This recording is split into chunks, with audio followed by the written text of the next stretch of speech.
What's going on, everyone? Welcome to Movie Emporium's Best Films of 2022, a list where I give you my favorite films of the year that was 2022. Now, it's safe to say that this list will be completely different than yours, so just be aware, this is what I feel like is the best films of this year. It's what I feel like did the best work in 2022, and it's a list I really enjoy doing because it highlights films that you may not even have seen, most likely you have seen. So, with that said, it's been a really good year. It's probably been one of the best years in history for when it comes to film and movies. It was surprising because 2022 was supposed to be one of those kind of interesting years where it kind of is a transition between kind of catching up to what happened in the pandemic, where films got pushed back. But we had a lot of good films come out this year. We really did. I mean, I have 15 films, 5 are honorable mentions, but 10 I feel are the best. And I think there could have been more. If I had done like 100 best films of 2022, I could have found 100 films for 2022. It's just that type of year. And like I said, it's been a good year. So without further ado, these are the 5 honorable mentions. Like I said, a lot of times they'll be in your top 10. And those films are... So 2 films, of course, are animated. Like I said, it's been a pretty good year for animated films. A pretty bad year for animated films, so we'll just say it's in the middle at this point. But Turning Red was a film that got completely dumped by Disney and Bob Chapek. It was a film that, proved that Pixar is really good at what they do and were screwed over many, many times during the pandemic and just this year, just this kind of era in general. Turning Red completely took me by surprise because I was looking forward to Lightyear more than Turning Red. But I think Turning Red was actually the better film, to be fairly honest. I think it was the more earnest film. I think it was the more absolutely endearing film, and it absolutely worked. Another film, of course, is Puss in Boots: The Last Wish. Once again, didn't expect anything out of this. Got more than I expected. Very, very good film. Very well written and directed, and a great animation style. Another film is After Yang, which, of course, is Colin Farrell's one of 3 films that he did this year that he was really good in. Definitely worth a check. I think it has one of the best intros to any film I've seen in quite a while, to be fairly honest. I think that's what sets this movie apart. Another film that shouldn't have worked is Chip 'n Dale's Rescue Rangers. I think this is a film that it's better than it should be. That's where I'm going to leave it. It's so good. And the last film in my honorable mentions was a film that was recommended to me by Movies and Munchies. And that film, of course, is Brian and Charles. Absolutely delightful, very fun, entertaining, heartfelt film about a man and his creation of a robot. And I just think it's an absolute delight. So those are the 5 films I feel are, right out of the top 10, but are really good films to watch. So definitely check those films out. And without further ado, let's head into the first film, which is number 10, which is...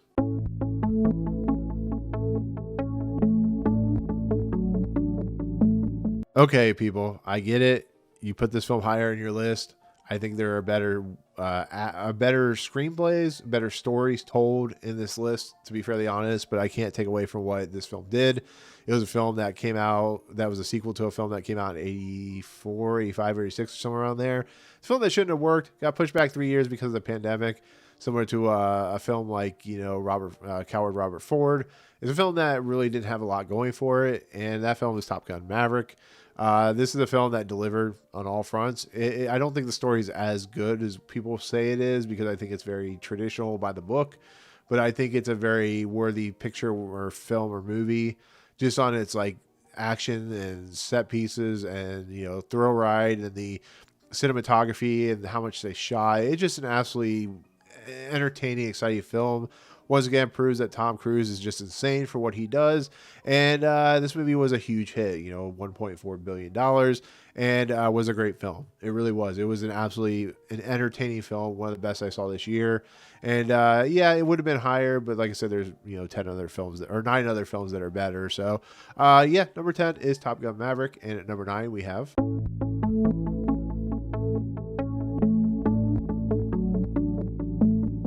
So this is a film I can't find it anywhere. I saw it at the Miami Film Festival. I have to talk about this film because it was a very devastating but very moving film. And that film is Amparo, and it's a film that stuck with me ever since I saw it at the Miami Film Festival. It's about a mother trying to keep her son out of the Colombian draft, like in the military, and the lengths she has to go through and how difficult it was for her as an individual to do that. It's an absolutely devastating but wonderful film that everybody should watch.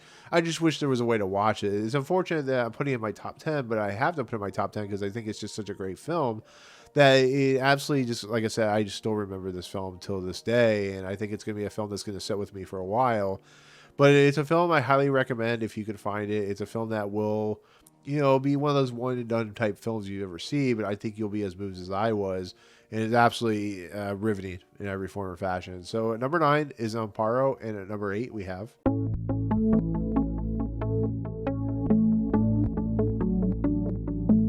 I think it's safe to say at this point, nobody expected Prey to be any good. Nobody at all. I like Dan Trachtenberg. I think that his Black Mirror episode is fantastic. I love 10 Cloverfield Lane. But Predator doesn't have a very good track record. It has become a creature feature franchise that just hasn't gone places. People like the Adrian Brody Predator film, which is perfectly all right. But this is a film that I didn't know what was going to go. I didn't know what was going to happen when I was going into it. Then I heard some really good reviews.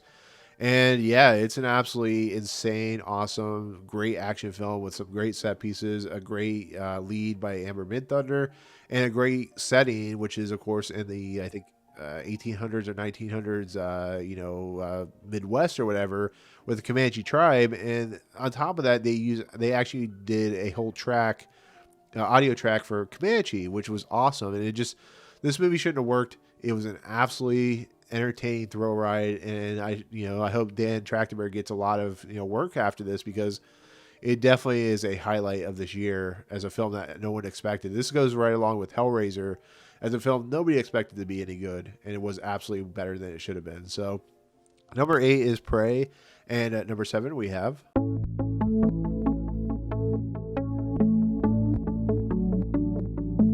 Now, I'll say this with my number 1 film, A24 knocked it out of the park this year. Yes, there was a couple films that were probably not, I wasn't as big a fan of, but that happens with every studio. But for the most part, they were batting like 800. It was insane what they did this year. But one of the films that I watched that was completely devastated, but also enlightened and enraptured and just had a great time with, was Marcel the Shell with Shoes On, which is a Jenny Slate / Dean Fleischer Camp YouTube short that got turned into a movie. It's an absolutely delightful little film. It really is. It's a film that has a lot of heart to it. The fact that it's a shell with shoes on that is anthropomorphic or whatever, and has this whole world that is being documented and becomes very famous. There's a lot of themes behind, the idea of, unlikely stardom, and the ideas of like family and the loss of family, and having to survive in a world that is bigger than even you can imagine. It does everything that you can imagine. It's so good. It's so powerful. And it's also very, very funny too. Watching Marcel and how trying to navigate this world in this house that he lives in with his grandmother, who was played by Isabel Rossellini, it's delightful. So, and number 7 is Marcel the Shell with Shoes On. And at number 6 we have.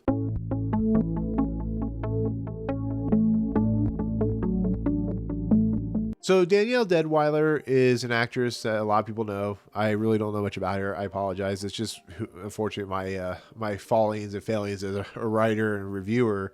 But Till was a movie that I didn't expect going in to be. I didn't know really anything about it. I know it's about the young kid who was lynched and killed.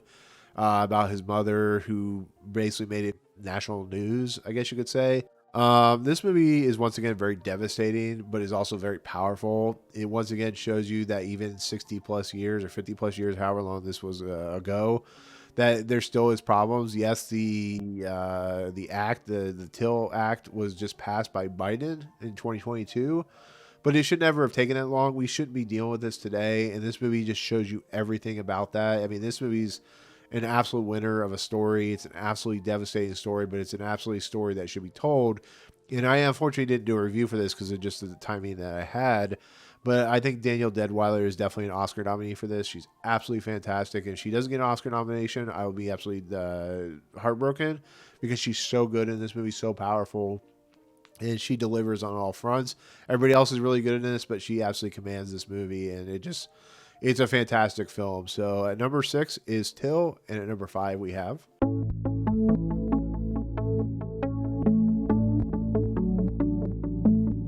So, how do you follow up Christopher Nolan's trilogy of Batman, The Dark Knight? You get Matt Reeves, The Reigns as director, and you come out with this film, The Batman. Um, this film's awesome. This film's one of the best action films that you'll see this year. Has one of the best Batmobile chases you've ever seen. I think Colin Farrell as the Penguin is absolutely amazing to watch. I think he's one of the best villains you'll ever see. I think Paul Dano absolutely knocks it out of the park as the Riddler. I think, Jeffrey Wright as Gordon is fantastic. I think Zoe Kravitz as Catwoman is awesome. I think this movie just works on all levels. And if it weren't for my number one spot, this would be the best superhero movie of the year. This is absolutely incredible superhero film. This is I was so excited to see this movie and absolutely delivered on all fronts. And it's crazy that this movie, is 3 hours long or however long it is, but it was fantastic. That Batmobile sequence is amazing. And it has so much atmosphere, so much poise, and is great. And Robert Pattinson, you say whatever you want about him, but he absolutely delivers as well. So number 5 is the Batman, and number 4 we have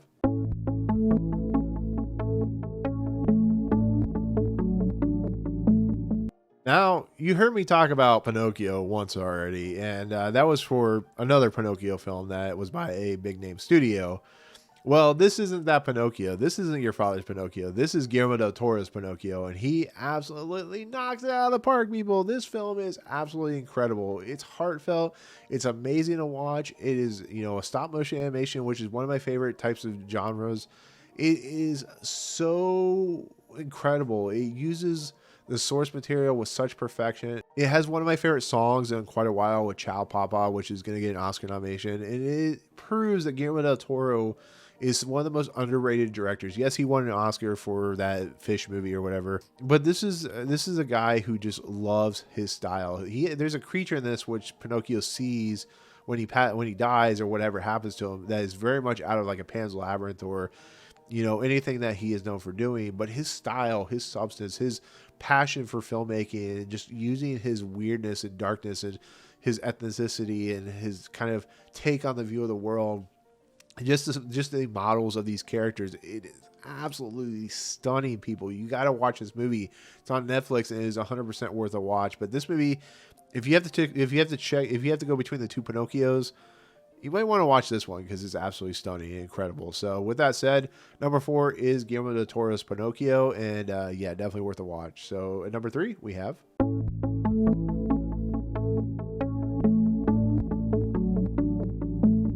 Okay, I have a little bit of bias. I am a huge Weird Al Yankovic fan. I think White Nerdy. I think Tales from a Drive-Thru or whatever it's called. I think the guy's incredible at what he does. He takes parody songs and actually makes it his own. What I didn't expect is for Weird, the Al Yankovic story, to be as good as it was. But I should know after watching like UHF that this movie would be incredible, and it absolutely delivers. Daniel Radcliffe as Weird Al is fantastic. He's perfect. He's absolutely incredible. We have like I don't know, Rainn Wilson as Dr. Demento, and there's a great scene at a pool party at Dr. Demento's house, which includes all 80 stars, and it's absolutely fantastic. But this movie is pure insanity. It definitely shows what Weird Al is good at, which is parodying, a genre. Particularly, this is like Walk Hard, the Dewey Cox story. But this is a movie that doesn't take itself seriously. It ends on a absolutely insane note, and it's so funny. It's one of the funniest movies I've seen this year, and it's a film that I highly recommend. If you haven't seen Weird, the Al Yankovic story, it is on Roku for free. You do have to sit through ads while watching it, but there's no other film this year that made me laugh as hard as this film. So I definitely highly recommend it, and that's why it's so high on my list. So at number 3 is, of course, Weird, the Al Yankovic story, and at number 2 we have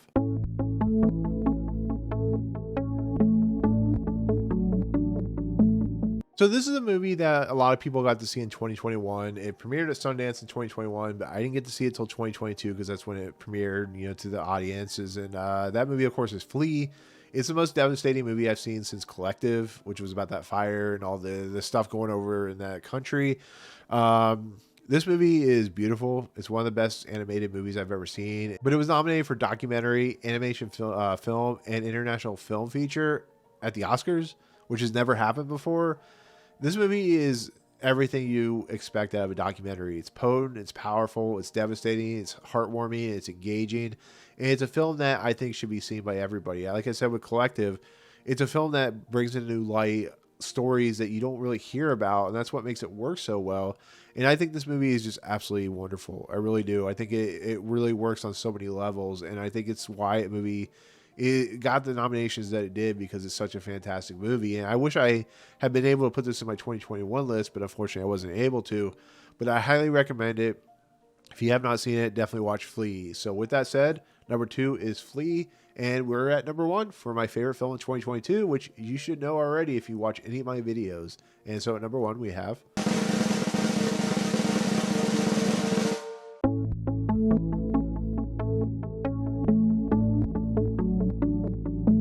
So, like I said with the Batman, this is, I think, is the best superhero movie of the year, because it goes to heights that I didn't expect. It has great action sequences. It is one of the most engaging, entertaining movies. But what I didn't expect is to be so emotional after watching this movie. That movie, of course, is Everything Everywhere All at Once. So you should know that this would be my top movie of the year. Probably one of the best movies of the decade, right there with like Mad Max Fury Road. What hasn't already been said about this movie is one of the most wonderful movies. It's from the Daniels who did Swiss Army Men. It's a movie that has so many great performances between Michelle Yeoh and Ke Kwan, James Hong, Stephanie Hsu. It's a movie that has Jennifer Slate in it, which of course Marcel the Shell has shoes on.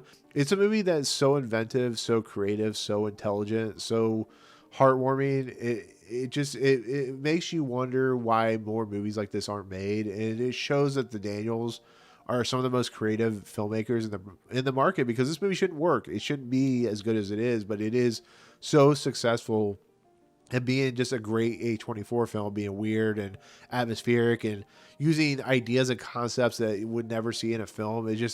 I can't believe that this film is as good as it is. And it is one of the best movies I've seen this year, as well as the decade. It is definitely worthy of my top. This is like up there with like Spider-Man Into the Spider-Verse, Mad Max Fury Road, is just films that, 1917, just films that just completely define genre of filmmaking in such passionate ways. And I hope everyone gets a nomination.